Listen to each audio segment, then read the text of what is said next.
Hello friends, welcome to my YouTube channel. आज की video में हम पढ़ने वाले हैं महात्मा बुद्ध के बारे में। महात्मा बुद्ध का जन्म हुआ था 563 ईसा पूर्व और शाक्य गणराज्य के राजा शुद्धोधन के घर पर इनका जन्म हुआ। इनका जन्म स्थान है लुम्बिनी, जो कि वर्तमान नेपाल में है। इनकी माता का नाम महामाया था, किंतु जन्म के 7 दिन बाद ही इनकी माता की मृत्यु हो जाती है और उसके बाद महामाया की बहन महाप्रजापति गौतमी उनका पालन पोषण करती हैं। बचपन में महात्मा बुद्ध का नाम सिद्धार्थ रखा गया था और गौतम गोत्र में पैदा होने के कारण इन्हें गौतम भी कहा गया। सिद्धार्थ नाम से तात्पर्य है वह व्यक्ति जो सिद्धि प्राप्त करने के लिए जन्मा हो। तो इनके जन्म पर भविष्यवाणी हुई थी कि या तो यह बालक बहुत बड़ा तपस्वी बनेगा या फिर एक बहुत प्रतापी राजा बनेगा।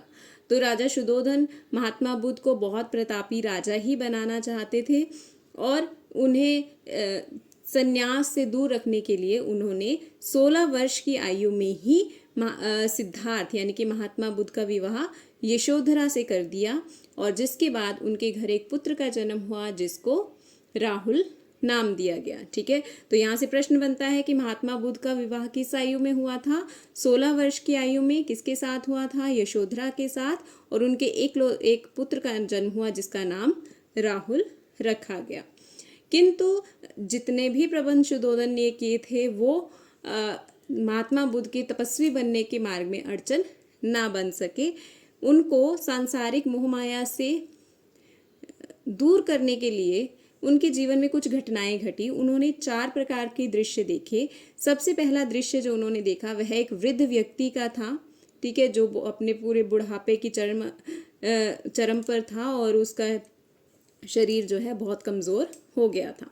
फिर उसके बाद उन्होंने एक रोगी को देखा, फिर एक मृत व्यक्ति की अर्थी को देखा और अंत में उन्होंने एक सन्यासी को देखा। ठीक है, तो 4 दृश्य थे। एक वृद्ध व्यक्ति, एक रोगी व्यक्ति, एक अर्थी और एक सन्यासी को उन्होंने देखा था। अब इन दृश्यों को देखने के बाद उनके मन में बहुत सी कश्मकश होने लगी और 29 ईयर की एज में उन्होंने महल को छोड़कर सन्यासी बन गए। ठीक है, अब यहाँ तक उनके जन्म से रिलेटेड से एक और प्रश्न बनता है कि उनके जन्म का प्रतीक क्या माना जाता है। महात्मा बुद्ध के जन्म का प्रतीक माना जाता है कमल एवं सांड को। ठीक है, प्रश्न बनता है कि जन्म का प्रतीक क्या था। और इसी तरह से जब 29 वर्ष की आयु में उन्होंने महल छोड़कर सन्यासी बन गए तो उस जो घटना है उसको नाम दिया गया महाभिनिष्क्रमण और इसका प्रतीक जो था वो घोड़ा था। ठीक है, प्रतीक जन्म का प्रतीक कमल और सांड और जहाँ जब उन्होंने सन्यास ले लिया तो उसका प्रतीक घोड़ा माना गया। अब उसके बाद वह महल छोड़कर कहाँ पहुँचे? राजगृह पहुंचे और वहां पर आलार कलाम तथा उद्दक या रुद्रक, ठीक है, दोनों में से कोई भी एक नाम होगा, उद्दक या रुद्रक, उद्दक रामपुत्र से मिले। ठीक है, किन 2 व्यक्तियों से मिले? आलार कलाम और उद्दक रामपुत्र से मिले और उनसे उन्होंने योग साधना सीखी। यानी कि अगर पूछा जाए महात्मा बुद्ध के पहले गुरु कौन थे तो आएगा आंसर आलार कलाम उनके पहले गुरु थे। उन्होंने फिर उनसे योग साधना सीखी, सांख्य दर्शन सीखा और शून्य का भी उनसे परिचय हुआ।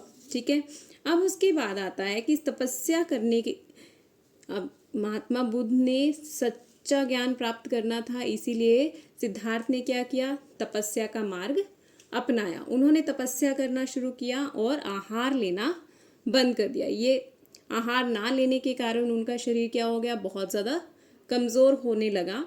ठीक है, तो जब वो तपस्या कर रहे थे, जब उन्होंने आहार लेना बंद किया तब उनके कानों में एक गीत सुनाई दिया जो कुछ इस प्रकार था। वीणा की तारों को ढीला मत करो, ढीला छोड़ देने से स्वर नहीं निकलेगा, पर इन तारों को इतना मत कसो कि तार ही टूट जाए।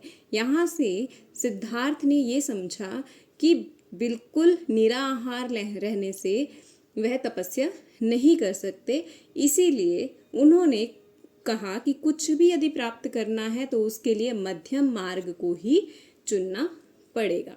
ठीक है, तो उन्होंने मध्यम मार्ग यानी कि तपस्या भी की, आहार भी लिया, हर तरह से अपने आप को स्वस्थ रखते हुए उन्होंने अपने ज्ञान प्राप्ति की ओर बढ़ने लगे। 35 वर्ष की आयु में वैशाख पूर्णिमा के दिन सिद्धार्थ को बोध गया में निरंजना नदी के तट पर पीपल के वृक्ष के नीचे ज्ञान की प्राप्ति हुई। ठीक है, तो किस आयु में ज्ञान की प्राप्ति हुई? 35 वर्ष में।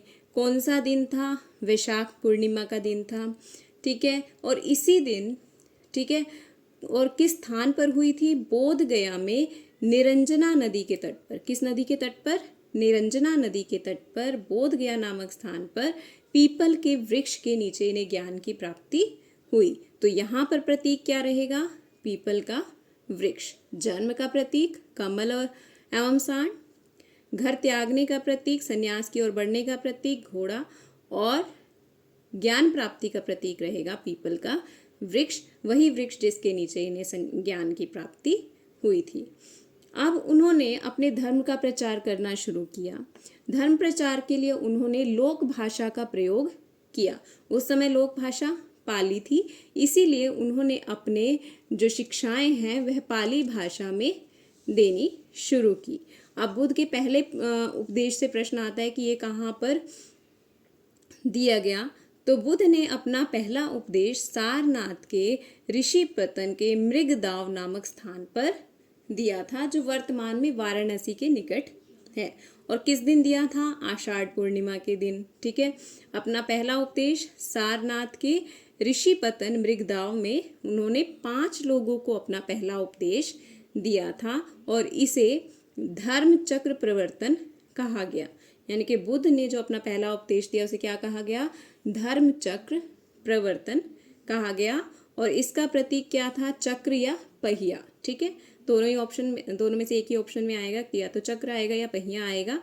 तो चक्र या पहिया क्या, किस चीज़ को सिंबलाइज करता है? कि यह निरंतर गतिशीलता की ओर संकेत करता है। ठीक है, उसके बाद आता है महाप्रजापति गौतमी, जो बुद्ध की विमाता थी, वे सर्वप्रथम बौद्ध संघ में प्रवेश मिला था। यानी कि पहली महिला यदि पूछी जाए किसने बौद्ध संघ में सबसे पहले पहली महिला ने प्रवेश किया था, तो बुद्ध की जो विमाता थी महाप्रजापति गौतमी, उन्होंने इसमें अपना प्रवेश लिया था। उसके बाद आता है कि बुद्ध का प्रिय शिष्य, बुद्ध का प्रिय शिष्य कौन था?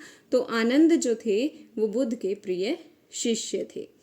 अब वो निरंतर अपने जीवन में ज्ञान बांटते रहे, और 80 वर्ष की आयु में उन्होंने महापरिनिर्वाण लिया। 80 वर्ष की आयु में लगभग 483 ईसा पूर्व कुशीनगर, जो कि उत्तर प्रदेश में है, वहाँ इन्होंने महापरिनिर्वाण प्राप्त किया था। ठीक है, और इनकी अंत्येष्टि मल्ल साम्राज्य में हुई थी। ठीक है, उस टाइम कुशीनगर पर मल्लों का राज्य था, तो इन्होंने कहाँ पर? मल्ल साम्राज्य में ही इनकी अंत्येष्टि हुई थी। और इसका, इनके महापरिनिर्वाण का प्रतीक जो कहा गया वह स्तूप कहा गया।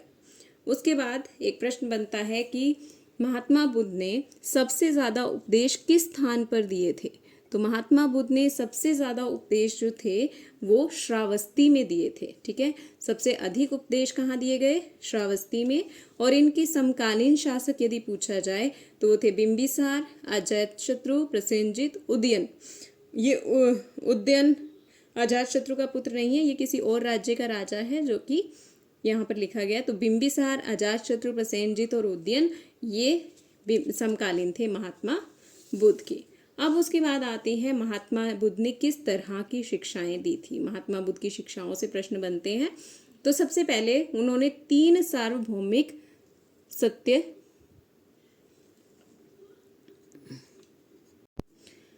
महात्मा बुद्ध की शिक्षाओं में सबसे पहले आता है 3 सार्वभौमिक सत्य। 3 सार्वभौमिक सत्य क्या थे? सबसे पहला, ब्रह्मांड कुछ नहीं खोता, ब्रह्मांड में सभी पदार्थ एक चक्र में मौजूद हैं। यानी कि एक सर्कल चलता है कि जैसे आत्मा शरीर से निकलकर फिर पुनः उसी शरीर में दोबारा आती है, तो इस तरह से चक्र चलता रहता है। जैसे बारिश का पानी नदियों में आता है, नदियों से फिर दोबारा बादल बनते हैं और फिर बारिश होती है। तो इस तरह से उन्होंने कहा कि ब्रह्मांड कुछ नहीं खोता, ब्रह्मांड में सभी पदार्थ एक चक्र में मौजूद हैं। दूसरा, सब कुछ बदल रहा है, कुछ भी स्थिर नहीं है, परिवर्तन संसार का नियम है। तीसरा, कारण और प्रभाव का नियम। ठीक है, मनुष्य की स्थिति उसके कर्मों पर निर्भर करती है। मनुष्य जिस प्रकार के कर्म करेगा उस प्रकार का फल वह भोगेगा। उसके बाद ये तो 3 सार्वभौमिक सत्य हो गए कि ब्रह्मांड कुछ नहीं होता, सभी एक चक्र में मौजूद हैं, सब कुछ बदल रहा है, कुछ भी स्थिर नहीं है, कारण और प्रभाव का नियम। उसके बाद महात्मा बुद्ध ने 4 आर्य सत्य बताए। सबसे पहला, दुख अंतर्निहित है, दुख इच्छा से आता है, निर्वाण का रास्ता दुख और इच्छा से बचना है, और चक्र से बचना केवल अंत्येष्टि मार्ग या ज्ञान, नैतिकता और ध्यान के माध्यम से ही किया जा सकता है। ठीक है, दुख अंतर्निहित है यानी कि दुख तो हर जगह यानी कि सभी में मौजूद है, और ये सब इच्छाओं के कारण है, और निर्वाण यानी कि मोक्ष का रास्ता दुख और इच्छा से बचना है। यानी कि हम अगर अपनी इच्छाएं कम कर दें, तो खत्म कर दें या समाप्त कर दें, तो हम दुखों से भी बच सकते हैं। तो निर्वाण का रास्ता दुख और इच्छाओं से बचना है।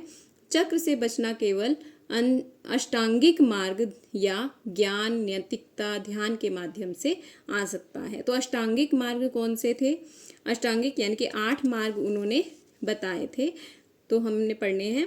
सम्यक दृष्टि, सम्यक संकल्प, सम्यक वचन, सम्यक कर्म, सम्यक आजीविका, सम्यक व्यायाम, सम्यक स्मृति और सम्यक समाधि। ठीक है, यानी कि हमारा दृष्टिकोण समान होना चाहिए, संयम वाला होना चाहिए, हमें अपने जो है कर्म है वो अच्छे रखने चाहिए, अपने आप शरीर को स्वस्थ रखना, ये सब उन्होंने अष्टांगिक मार्ग बताए थे। ठीक है, तो ये हो गए बुद्ध के अष्टांगिक मार्ग। एक बार फिर से रिवाइज करते हैं। सम्यक दृष्टि, सम्यक संकल्प, सम्यक वचन, सम्यक कर्म, सम्यक आजीविका, सम्यक व्यायाम, सम्यक स्मृति और सम्यक समाधि। ठीक है, तो इसके बाद बुद्ध की 5 शिक्षाएं हैं। पहली है अहिंसा मुख्य सिद्धांत होना चाहिए, यानी कि बुद्ध ने सबसे ज्यादा जोर किस पर दिया है? अहिंसा पर दिया है। जो उसे ना दिया गया हो वह ना लो, यानी कि जो चीज़ हमें नहीं दी गई है तो हमें नहीं लेनी चाहिए, यानी कि हमें चोरी नहीं करनी चाहिए, बिना दी गई चीज़ को नहीं लेना चाहिए। अपनी इंद्रियों पर नियंत्रण रखना चाहिए, कभी झूठ नहीं बोलना चाहिए, किसी भी तरह के अवैध पेय का सेवन नहीं करना चाहिए। अतः बुद्ध ने ज्ञान, दया, उदारता, धैर्य और करुणा जैसे गुणों के महत्व पर जोर दिया। तो ये था महात्मा बुद्ध के जीवन से रिलेटेड जो प्रश्न है। अपनी अगली वीडियो में हम पढ़ने वाले हैं बौद्ध धर्म के बारे में, कि बौद्ध धर्म की कितनी शाखाएं थी, उसका किस तरह से उसकी संगतियां कहाँ कहाँ पर आयोजित की गई। All the question we will discuss in our next video. Till then, thank you, have a nice day.